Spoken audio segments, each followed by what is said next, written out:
آج ہم آپ کو حضرت لقمان کی دانائی اور حکمت پر مبنی ایک دلچسپ قصہ سنانے جا رہے ہیں۔ حضرت لقمان ایک دن اپنے بیٹے کے ساتھ ایک سفر پر نکلے۔ اس سفر میں ان کے ساتھ ایک گدھا بھی تھا جسے وہ سواری کے لیے ساتھ لے جا رہے تھے۔ اس وقت کا ماحول اور معاشرہ کچھ ایسا تھا کہ لوگ دوسروں کی طرف زیادہ توجہ دیتے اور ان کی ہر حرکت پر تنقید کرنے کے عادی تھے۔ حضرت لقمان نے سفر کے دوران لوگوں کی آراء اور ان کے رد عمل کو دیکھ کر اپنے بیٹے کو ایک نہایت قیمتی سبق سکھانے کا ارادہ کیا۔ سفر کے آغاز میں حضرت لقمان نے فیصلہ کیا کہ وہ خود گدھے پر بیٹھیں گے اور ان کا بیٹا پیدل چلے گا۔ جب وہ شہر سے گزر رہے تھے تو لوگوں نے انہیں دیکھ کر کہنا شروع کر دیا، دیکھو یہ کیسے ظالم باپ ہیں، خود تو گدھے پر بیٹھے ہیں اور اپنے بیٹے کو پیدل چلا رہے ہیں۔ حضرت لقمان نے لوگوں کی یہ بات سنی لیکن انہوں نے کوئی رد عمل ظاہر نہیں کیا۔ انہوں نے اپنے بیٹے کی طرف دیکھا اور مسکرا کر کہا، دیکھو بیٹے، لوگ جو چاہیں گے وہ کہیں گے۔ پھر حضرت لقمان نے اپنے بیٹے کو گدھے پر بٹھا دیا اور خود پیدل چلنا شروع کر دیا۔ جب وہ کچھ دور چلے تو لوگوں نے پھر سے کہنا شروع کر دیا، یہ کیسا بیٹا ہے، خود تو گدھے پر بیٹھا ہے اور اپنے بوڑھے باپ کو پیدل چلا رہا ہے۔ یہ سن کر حضرت لقمان نے پھر کوئی ناراضگی ظاہر نہیں کی اور مسکراتے ہوئے اپنے بیٹے سے کہا، بیٹے اب تم نے سنا، لوگ ہر حال میں بات کریں گے چاہے تم کچھ بھی کر لو۔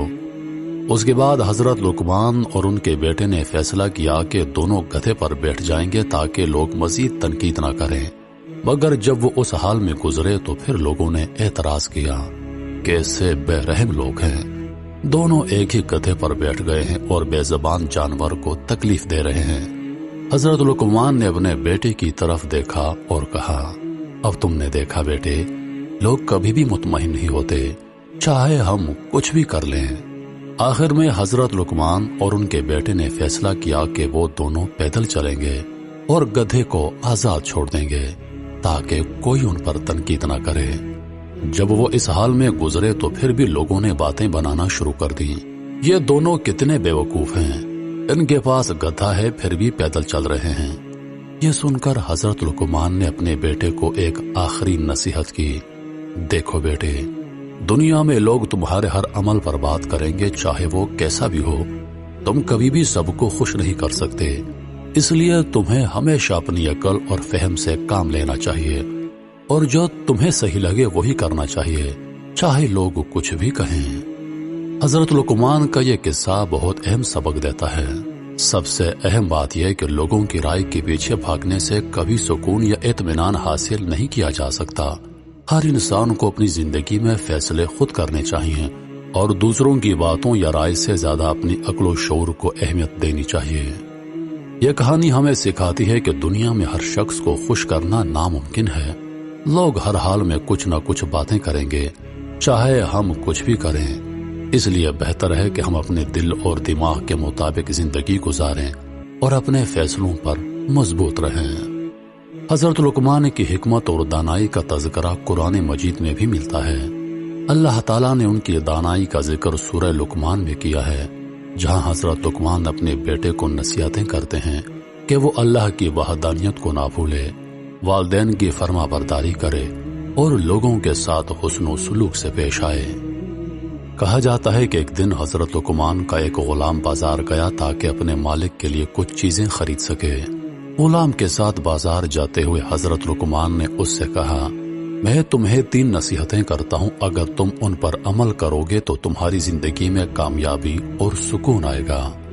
غلام نے حضرت لقمان سے ان نصیحتوں کے بارے میں پوچھا اور حضرت لقمان نے کہا، سب سے پہلے نصیحت، جب کبھی تمہیں کسی معاملے میں مشورے کی ضرورت ہو تو اپنے دل کی سنو، کیونکہ دل کبھی غلط راستہ نہیں دکھاتا۔ دل کا مشورہ اللہ کی طرف سے ہوتا ہے جو تمہیں صحیح راستے پر لے جا سکتا ہے۔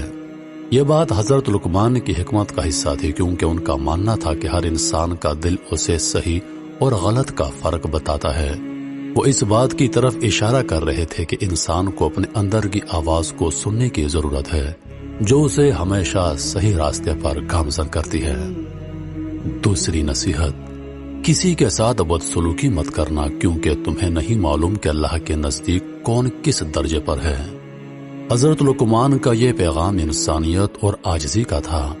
انہوں نے غلام کو بتایا کہ ہر انسان کو دوسروں کے ساتھ حسن سلوک سے پیش آنا چاہیے، کیونکہ اللہ تعالیٰ کی نظر میں سب برابر ہیں اور ہمیں دوسروں کے ساتھ اچھا برتاؤ کرنا چاہیے۔ تیسری نصیحت، ہر حال میں اللہ تعالیٰ کا شکر ادا کرو، چاہے تمہیں نعمت ملے یا آزمائش۔ حضرت لقمان نے غلام کو اس بات کی طرح متوجہ کیا کہ اللہ تعالیٰ ہر حالت میں انسان کے ساتھ ہے، چاہے وہ خوشی کا وقت ہو یا پھر غم کا۔ اس لیے انسان کو ہر حال میں شکر گزار ہونا چاہیے۔ حضرت لقمان کی ان نصیحتوں کو سن کر غلام نے ان پر دل سے عمل کرنے کا ارادہ کیا۔ جب وہ بازار پہنچا تو اس نے اپنے دل کی سننے کی کوشش کی اور تمام خریداری میں انتہائی احتیاط سے کام لیا۔ اس دوران اس کے ساتھ کچھ مشکلات بھی آئیں، مگر اس نے حضرت لقمان کی نصیحت پر عمل کرتے ہوئے اللہ کا شکر ادا کیا اور کسی کے ساتھ بدسلوکی نہیں کی۔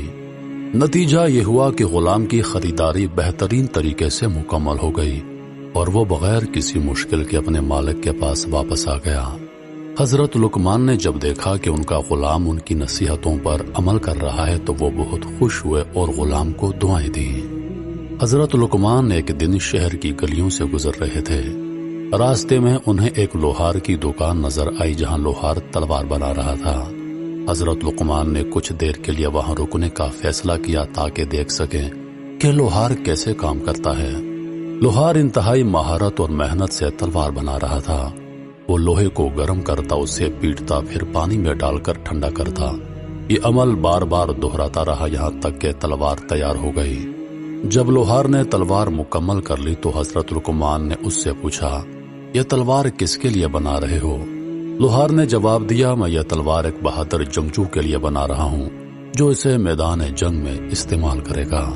حضرت لقمان نے اس کی بات سن کر مسکراتے ہوئے کہا، تمہارے کام میں تو بہت مہارت ہے، لیکن کیا تم نے کبھی سوچا ہے کہ یہ تلوار کس طرح اور کن حالات میں استعمال ہوگی؟ لوہار نے حیرانگی سے حضرت لقمان کی طرف دیکھا اور کہا، میرا کام تلوار بنانا ہے اور میں نے کبھی نہیں سوچا کہ اسے کیسے اور کہاں استعمال کیا جائے۔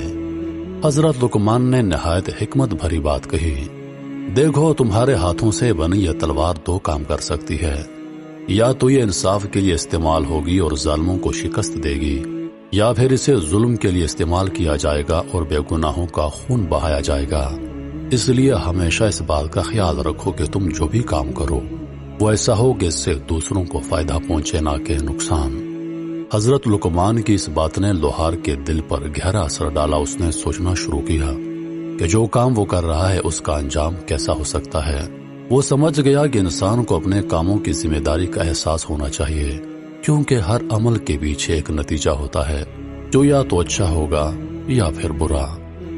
لوہار نے فیصلہ کیا کہ وہ آئندہ تلواریں صرف ان لوگوں کے لیے بنائے گا جو انصاف کے لیے لڑتے ہیں اور ظلم کے خلاف آواز اٹھاتے ہیں۔